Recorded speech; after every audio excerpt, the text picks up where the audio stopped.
Long time ago, in the city of Baghdad, a prince named Bayajidda was forced into exile after his kingdom fell to Queen Zidam. With a loyal band of warriors, he journeyed across lands unknown, seeking refuge and a new destiny. His travels brought him to the powerful empire of Borno, where he sought out shelter under the king's rule. However, fate had other plans. Tensions arose between Bayajidda and the king, leading to a cunning deception. The king gifted Bayajidda his daughter in marriage, only to later strip him of his warriors, left with only his wife Magram and a loyal servant. Bayajidda had no choice but to flee under the cover of night.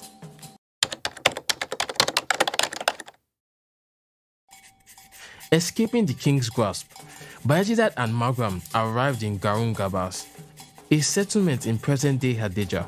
There, Magram gave birth to their first son, Biram.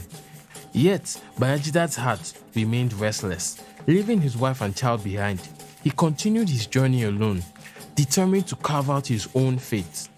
His wanderings led him to Gaya, where he commissioned blacksmiths to forge a mighty blade. Armed with his new weapon, he pressed on, finally arriving in the fabled city of Daura. If you enjoyed this content, don't forget to like, subscribe if you want to see more videos like this, and consider supporting us on Patreon so our artists can continue making wonderful art and discussing fascinating things about African history. Thanks for watching. Now back to the video.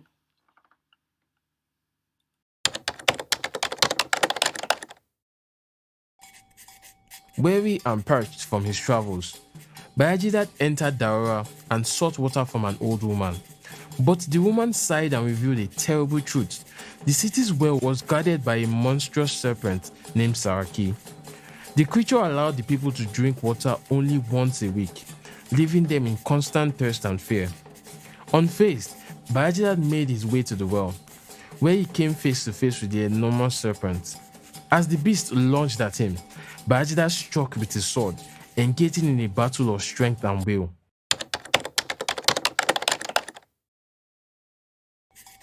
The fight was fierce, but Bayajidda's blade found its mark. With a decisive strike, he severed the serpent's head, ending its reign of terror. The next morning, the people of Daura gathered in shock and amazement. Queen Daurama, ruler of the city, offered half of her kingdom to whoever had slain the beast. Many men falsely came forth to claim the deed, but none could provide proof. At last, the old woman who had given Bayajidda shelter spoke up, revealing that he was the true hero. When Bayajidda presented the serpent's head, the queen was left with no doubts.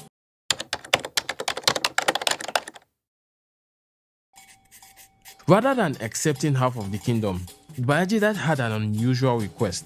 He wished to marry Queen Daurama. This was unheard of because the queens of Daura had ruled alone for generations. But the queen, indebted to him, agreed. Their union marks the end of the matriarchal rule in Daura, paving the way for a new dynasty. From their marriage, a son was born, Bao, who would go on to father 6 sons of his own, each destined to rule one of the great Hausa city-states.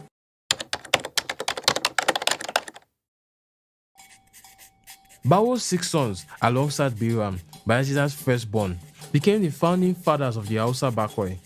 The 7 original Hausa states, Daura, Kano, Katsina, Zaira, Gover, Rano, and Hadejia.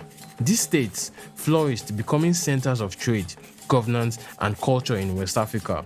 The legend of Bayajidda, the man who defied fate and changed history, lived on through his descendants, shaping the identity of the Hausa people for generations to come.